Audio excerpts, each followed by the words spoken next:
Yeah, baby. You're still afraid. Stop it now, I mean it. They're coming to get you, Barbara. Hey, Jim. Where you at? Hey, how's it going? What are you doing in my diff? Actually, this is the cover for the front. I have to do this in just a few minutes. I'm going to replace the front cover, but I still have to finish the rear. The last video, we got it all in, got it all torqued down, and now I'm going to add the gear oil to it so I can then roll the truck backwards a little ways and then slap this front one on. And then I got other shit to do today. Okay, I'm underneath. This is the rear axle, and you can see my fill plug is out. So now I'm going to take some of this beautiful Mobil 1 full synthetic 75W140 and pump it in. And you know, I read a little bit more about the friction modifier that you're supposed to put in. And what I read was that the more you add of that modifier, the more you will get slippage. So if, in theory, if I understand this correctly, if you put in a bunch of the modifier, you'll eventually end up with just like an open differential. And if you don't put in any, it'll kind of shatter and judder, trying to stay locked up as you turn tight corners on pavement. So what I'm going to do is I'm going to use this 1 quart with the modifier, and then the 2 quarts without the modifier, and then I'm going to take the truck for a drive and turn some really tight corners. And if it does not hop around, if it slips enough on tight paved corners, then I'm going to say we're good, and I'm not going to add any more. If it kind of tries to grab up a little bit on the corners, then I'll add some more of the friction modifier. But meanwhile, I'm going to pump in, and it should take just about all 3 of the quarts that I have. This pump's working pretty good. Yeah. Nothing smells quite like this gear oil. I don't know about you guys, but I like the smell. It smells like an old school greasy, miner shop or something like that. Oh, it gobbled up all 3 of my quarts. Oop, just like that. And you're supposed to fill it until it starts to come back out the little fill hole. And it gobbled up 3 quarts in. Nothing's coming back out the fill hole. So I know it's supposed to have a capacity of a little bit more than 3 quarts with the stock cover. Maybe this cover has a little bit larger capacity, or maybe it's almost full. I just can't see, obviously, because I can't see in the fill hole. But I'm going to have to go get another quart of the rear end oil. But before I do that, I'm going to go ahead and do the front to make sure I have everything that I need for that. So I'm going to roll it back just a couple feet and then do the front. I am going to take some brake clean, and I'm going to clean this off really good. And I'm going to repaint the outside, and I'm going to offer these original covers for sale on my eBay store. Why not? Now I have an outlet to get rid of all the massive amounts of crazy parts I end up with fooling around here. I guess it's not massive amounts, but I do end up with some spare parts from time to time. I gotta get rid of it. Well, first I want to clean off this rear diff cover, see if the brake clean will actually clean it up.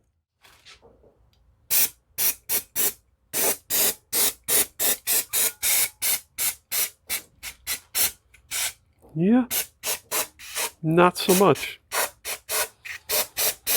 Looks like it's going to take a little more elbow grease than just spraying. Well, I have removed most of the bolts from this front cover, and they've come out fairly easy. I'm not going to bother with this fill plug because I'm going to put a new plate with its own fill plug in.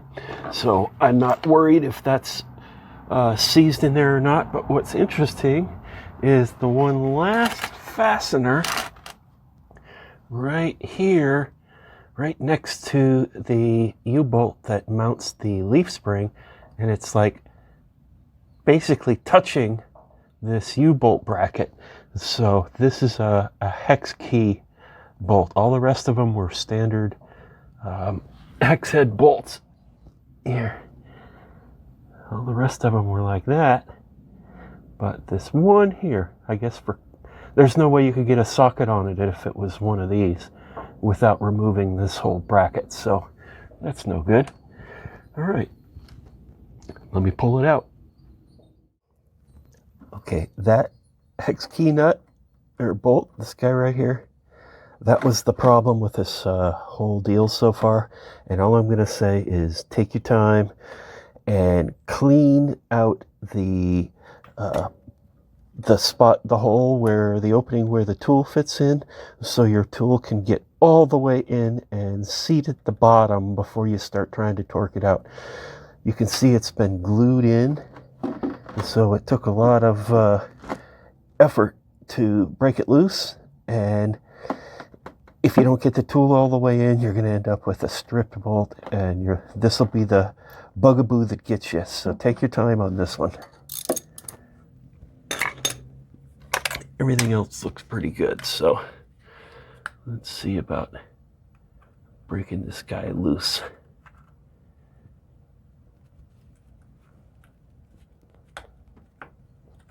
Okay. You can see there's damage to the bottom edge here from hitting rocks, just like on the back, but it doesn't look too bad. Hopefully it won't keep me from breaking the plate loose easily. All right, got it broken loose, and the oil coming out, kind of like the rear. It looks pretty good. It doesn't look like it's had any water intrusions or anything like that, and it looks like there's plenty of it, so hooray. Okay, I'm going to let that drain, and then I'll pull the rest of the cover off. All right, letting it all drain out. See, it's this is the Dana 60 front, and it looks pretty good in there. This truck's in surprisingly good shape once you look underneath how awful it looks from outside. Okay, so I'm going to let this continue to drain, and then I have to clean everything off just like we did in the rear. And boy, there's no clearance at all here. So I'm going to have to make sure that my new housing will clear here before I start gooping everything up and putting the gaskets in.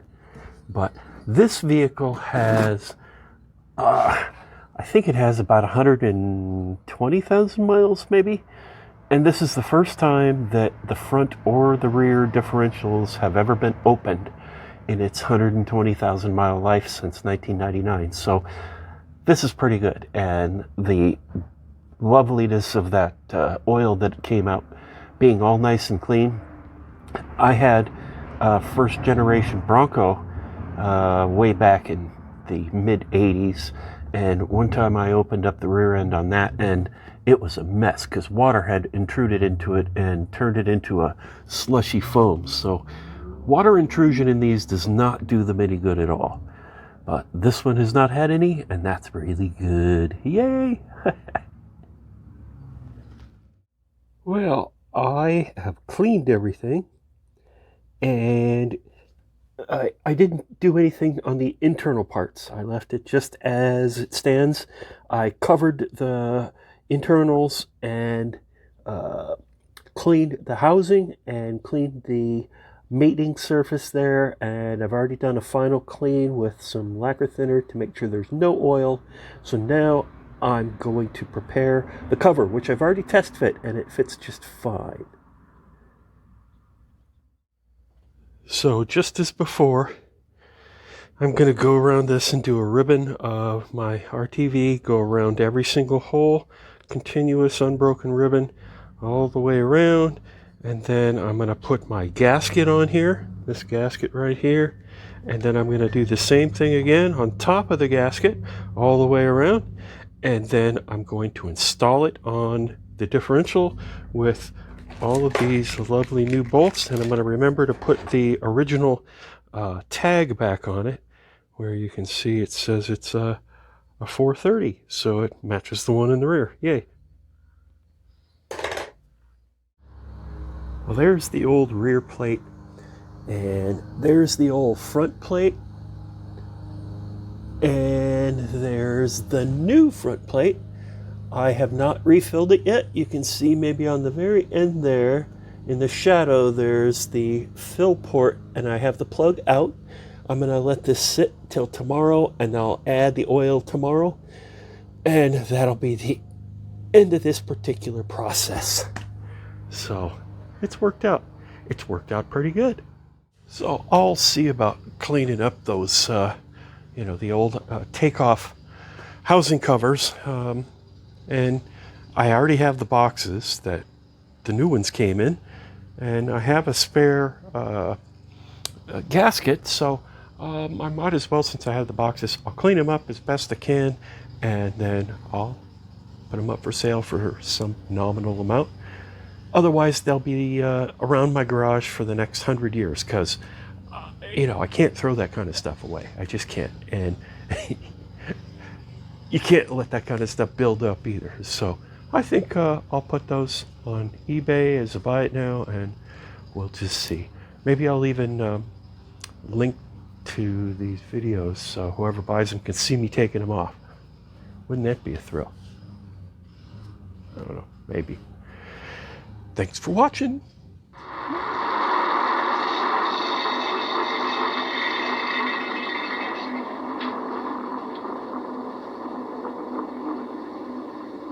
Look, it's moving.